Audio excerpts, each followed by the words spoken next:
Education Minister has misled the House regarding PM Shri scheme. Madam, we have... வாக்காளர்கள் தேர்ந்தெடுத்த அரசு தானே இதுங்கிறது ஒரு சந்தேகம் வருது மக்களுக்கு. வாக்காளர்கள் என்ன விரும்புகிறாங்களோ நலிந்தோரை மேலே கொண்டு வருவோம், அமைச்சர் அண்ணல் அம்பேத்கருடைய கனவுகளை நனவாக்குவோம், இந்த பட்டியல மக்களை மேலே கொண்டு வருவோம் அப்படிலாம் சொல்லி பேசிக்கிட்டு வெறும் விளம்பர அரசாக வந்து நடத்துகிறாங்க. இன்றைக்கி என்ன நடந்தது? இவங்க போயிட்டு பார்லிமெண்ட்டில் நோட்டீஸ் கொடுத்து இதை பேசுகிறாங்க. யார்? தென் சென்னை பாராளுமன்ற உறுப்பினர் திருமதி தமிழச்சி தங்கப்பாண்டியன். ஒரு கேள்வி, அவங்க முதல்ல தென் சென்னை பகுதியில் மக்களை வந்து வீடு வீடு போய் பார்த்துருக்காங்களா? அங்கே இருக்கிற கவர்மெண்ட் ஸ்கூலில் நடக்கிற விதத்தை போய் முதல்ல பார்த்துருக்காங்களா? இங்கே அடையாறுலையே வந்து 4-5 ஸ்கூல் இருக்குது, இதுவும் அந்த பகுதியை சேர்ந்தது.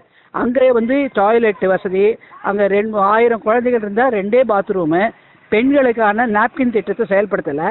இதெல்லாம் பார்க்காத தமிழச்சி தங்கப்பாண்டியன் இன்னைக்கு பேப்பர் வச்சு அது கூட தட்டுத்தல் மாறுறாங்க பேசுறதுக்கு, அதை பார்த்து பேசுறதுக்கு. அப்படிப்பட்டவங்க போயிட்டு முதல்ல அங்கே எப்படி பேசுகிறாங்க?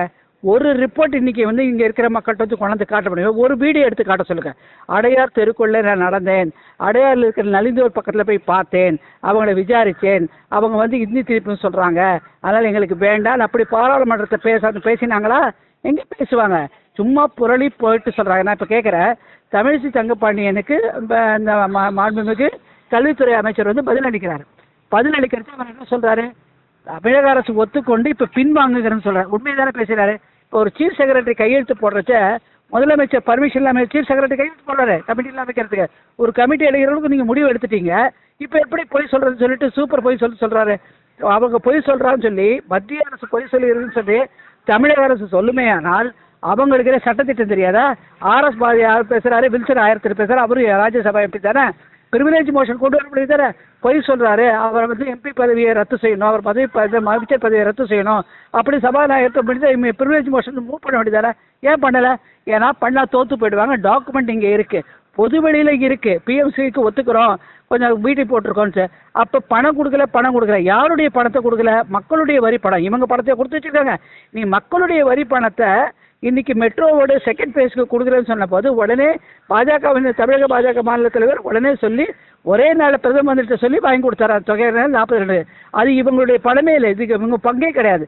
அப்படி இருந்து மத்திய அரசு உடனே அவங்களுக்கு உதவி செஞ்சேன். அடுத்தது டங்ஸ்டன் மேட்டர், அதில் மக்களுடைய வாழ்வாதாரம் சிதைக்குதுன்னு சொன்னாங்க. உடனே அதுக்கான நடவடிக்கைகள் எடுத்து மாண்புமிகு பாரத பிரதமர் தமிழகத்தை மக்களை காப்பாற்றவும் உடனே நடவடிக்கை எடுத்தார். அப்படி இருக்கிறச்ச இவங்க தமிழகத்துக்கு ஒன்றுமே கொடுக்கலன்னு சொல்லி பொய் பிராட்டு. முதல்ல நாங்கள் சொல்கிறது விரும்புகிறது என்னன்னாக்கா, 1967 இந்த திமுக எப்படி ஆட்சிக்கு வந்தது? அதாவது இப்போ இந்திய எதிர்ப்பில் பொய் பிரச்சாரம். ஆக்சுவலாக அன்றைக்கி நடந்தது என்னன்னாக்கா, காங்கிரஸுடைய ஊழல், மகா ஊழல் நம்பர் 1, நம்பர் 2 விவசாயிகளுடைய பிரச்சனை, நம்பர் 3 வேலையில்லா திண்டாட்டம், நம்பர் 4 இந்த மொழிக் கொள்கையே கிடையாது. இந்த 4 அது தவிர மக்களுக்கு வந்து எந்தவித அடிப்படை உரிமைகளையும் கிடைக்கல அப்படிங்கிற போராட்டமே தவிர இந்திய எதிர்ப்பு போராட்டம் போய் சொல்கிறாங்க. அதாவது எப்போதான் இவங்க வந்து அமலாக்கத்துறை இன்னைக்கு எல்லா இடத்துலையும் ரெய்டு நடத்துது. லட்சக்கணக்கில் கோடிக்கணக்கிற்கு மேலே இன்னைக்கு அமலாக்கத்துறை கண்டுபிடிச்சிருக்காங்க ஊழலுக்கு. இந்த ஊழல் எப்படி மடக்கிறதுன்னு சொல்லிட்டு இன்னைக்கு தமிழிசை தங்கப்பாண்டி ஒரு ஸ்கூலில் போய் பார்த்துருக்காங்க. இன்னைக்கு வீடியோ காட்ட சொல்லுங்கள். நான் அதே பகுதியில் இருக்கேன். என் வீட்டு பக்கத்துலேருந்து ஒரு 250 மீட்டர் தூரத்தில் ஒரு ஸ்கூல் இருக்குது. அந்த ஸ்கூல் வந்து இத்தினூண்டு அறை, அதை வந்து விரிவாக்கிறதுக்கு பணம் கொடுக்குறாங்க. அங்கே ஃபேன் கிடையாது, உட்கார்றதுக்கு இடம் கிடையாது, பசங்க வந்து சாப்பிட்றதுக்கு ஒரு டேபிள் கிடையாது, லஞ்ச் பீரியடில் அந்த நிலைமை இருக்குது. இதை வந்து பார்த்தாங்களா? நான் இந்த ஸ்கூல் சார் காமராஜ் அவென்யூ கிட்ட ஒரு ஸ்கூல் இருக்குது, கார்பரேஷன் ஸ்கூல், அங்கே வந்து பார்க்க சொல்லுங்கள்.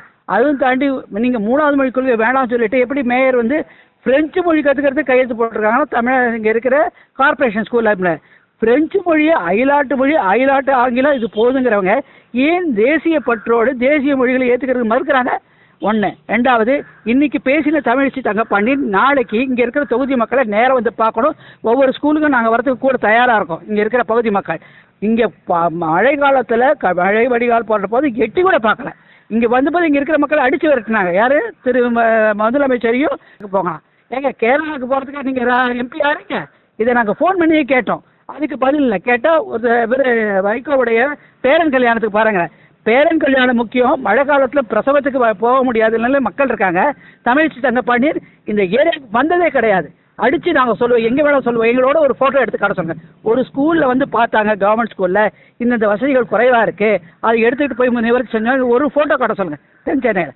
அவங்க தென்சென்னை பக்கமே வந்தது கிடையாது. அவங்களுக்கு மேக்கப் போடுறதுக்கே நேரம் இல்லை. Sorry to say this. ஏன்னா அதில் கவனம் இருக்க தவிர மக்கள் பிரச்சனை தெரியாமல் இன்றைக்கி பொய்யா வந்து தட்டு தடுமாடி படிக்கிறாங்க.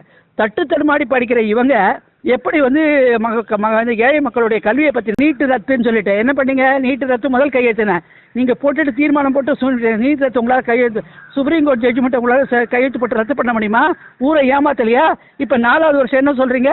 இது மாதிரி மாண்புமிகு பாரத பிரதமருடைய அரசு ஊரை ஏமாத்தாது, பொய் பேசாது. இதை முதல்ல தெரிஞ்சுக்கணும். இன்னைக்கு பப்ளிக் டாக்குமெண்ட்ல இருக்கு அந்த சீஃப் செக்ரட்டரி கையெழுத்து போட்டது. அது முதலமைச்சர் பர்மிஷன் இல்லாமல் அவர் போட்டார்னாக்கா அவருக்கு நீங்கள் பதவியிலேருந்து எடுக்கல. இன்னைக்கு தமிழிசை தங்க பணியில் முதலமைச்சர் ஸ்டாலின் சொல்லுவாரா? அரசாங்க அகங்கார போக்கு. யாருக்கு அகங்கார போக்கு? மன்னர், பையன் இளவரசர், தங்க இளவரசி, அடுத்தது இந்த நிதி எந்த நிதியோ அவங்க, அடுத்த இளவரசர்கள், இவங்க தான் இளவரசர் குடும்பராஜ்யம் பண்றாங்க. மத்திய அரசுல இருக்கிற பாஜக குடும்ப அரசியலே கிடையாது. ஜனநாயகப்படி வராங்க. அகங்காரம். யாருக்கு அகங்காரம்? இவங்களுக்கு தான் அகங்காரம். இன்னைக்கு ரோட்ல நடந்துக்கிட்டு கையெழுத்து பிரச்சனைக்கு போயிட்டு இருக்காங்க ஜனங்க. நாங்க பாக்குறோம் எல்லாரும் ஊழலுக்கு கையெழுத்து போடுறாங்க. அம்மா எங்களுக்கு கிடைக்கணுமா? எங்களுக்கு கிடைக்கலமா? எங்களுக்கு நிலைமையை பாருங்க. பொண்ணு இன்னைக்கு வீட்டு அந்த நிலைமை வருமே 3 நாள், அதுக்கு மாற்றிக்கிறது கூட இடம் இல்லைம்மா. ஜாஸ்தியாக தான் கஷ்டப்படுது. டாய்லெட் தனியா இல்லை. அந்த மாதிரி சமயத்தில் அந்த பெண்களுக்கு தனி டாய்லெட் கட்டி கொடுக்கறதுக்கு மத்திய அரசு முன்னுக்கு வரச்சு நீங்க ஏன் மறுக்கிறீங்க? ஒரு கணித கம்ப்யூட்டர் நிதி ஒதுக்கியிருக்காங்க. அந்த நிதியை கூட மாற்றிட்டீங்க. அவங்களுக்கே கொண்டு கொடுக்குற. இதுக்கெல்லாம் பதில் சொல்வாரா? இன்னைக்கு இது சேட்டலைட் பீரியடுங்க. கூகுளில் எல்லாமே வருது. எல்லாம் அப்பட்டமாக வருது. இவங்க பொய் பித்தல் ஆட்டம் போய் மாண்புமிகு கல்வித்துறை அமைச்சர், மத்திய கல்வித்துறை அமைச்சரை சொல்கிறது மக்களே ஏற்றுக்க மாட்டாங்க. இந்த அம்மா வந்து நாங்கள் சொல்கிறோம், தென்சென்னை பாராளுமன்ற உறுப்பினர் நாளைக்கு ரோட இங்கே நடக்க ஆரம்பித்தா அவங்களுக்கு பொதுமக்கள் செருப்படி இல்லை பதிலடி. ஒரு அமைச்சர் வந்து மாற்றுமடை போய் பேசுறதெல்லாம் பாராளுமன்றத்தில் நடக்குமானால் அதற்கான வழிமுறைகள் இருக்கு. அது கூட சட்டம் தெரியாமல் இவங்க காஃபி போண்டா டிஃபன் சாப்பிட்றதுக்கு தான் இங்கேருந்து போய் அவங்க உட்காந்துட்டு இருக்காங்க. இதில் வேற இவங்களுக்கு அலவன்ஸ் வேற. அந்த அலவன்ஸை வாங்கி தென்சென்னை பாராளுமன்றத்தில் என்ன வசதிகள் செஞ்சுருக்காங்க? 5 வருஷம் போன தடவை இருந்தாங்கல்ல, அலவன்ஸ் வாங்கினாங்கல்ல. இந்த மாதிரி ஒரு பெரிய ஆலையை, ஒரு சிறு ஃபேக்டரியை கொண்டு வந்தோம். இங்கே மகளிருக்கு அந்த ஃபேக்டரியில் வேலை வாங்கி கொடுத்தேன், நம்ம மத்திய அரசுகிட்ட போராடி வாங்கி கொடுத்தேன். அந்த அம்மா சொல்லுவாங்களா இன்னைக்கு ப்ரூவ் பண்ணுறதுக்கு தயாரா? நான் கேட்டேன் கொடுக்கலன்னு ஒரு பேப்பரை காட்ட சொல்லுங்கள். அதெல்லாம் பண்ணாங்களா? அதை இங்கே பண்ணுவாங்க. அவங்களுக்கு அது பண்ணுறதுக்கு இல்லை. ஏன்னா அவங்களுடைய ஸ்கூலில் மக்கள் சேரணும். மற்றவங்க வந்து ஏழையாகவே இருக்கணும், அடித்தளத்திலேயே இருக்கணும், லஞ்ச லாவணத்தை திளைக்கணும். இந்த மாதிரி தான் ஓட்டுறாங்க. இது உண்மையா இல்லையா? நீ தென்சென்னை பாராளுமன்றத்தில் சர்வே எடுக்க சொல்லுங்கள். அந்த அம்மா வந்து பக்கத்தில் வந்து பார்க்க சொல்லுங்கள், மக்கள்கிட்ட கேட்க சொல்லுங்கள். அவங்க காலில் இறங்க முடியாதுங்க இன்றைக்கி. கார்லேருந்து இறங்கி தென்சென்னையில் அதுதான் நிலவரம் இங்கே. அப்படி இருந்துச்சு அவங்க எப்படி சொல்கிறாங்க? கிரவுண்ட் ரிப்போர்ட்டே தெரியாமல் ஒரு பாராளுமன்ற உறுப்பினர் பேசுகிறாங்க. இது நியாயமா? இங்கே இருக்கிற பொதுமக்கள்கிட்ட நாங்கள் வீடியோ எடுத்து தரோம், பேச சொல்லி கேட்குறோம். ஸ்கூலில் வந்து வீடியோ எடுத்து தரோம். அந்த ஸ்கூல் நிலைமையை பார்க்க சொல்லுங்க. அப்போ இது என்ன பதில் சொல்கிறாங்க கேட்போம். இதுபோன்று முக்கிய நிகழ்வுகள், அரசியல் தகவல்களை ஆழமாகவும் மாறுபட்ட கோணத்திலும் அறிந்து கொள்ள மறக்காமல் உங்கள் IND தமிழ் 24/7 பக்கத்தை பின்பற்றிக் கொள்ளவும். உங்கள் ஒவ்வொரு ஆதரவும் இதுபோன்று பல நிகழ்வுகளின் பின்னணியை அறிய உதவும்.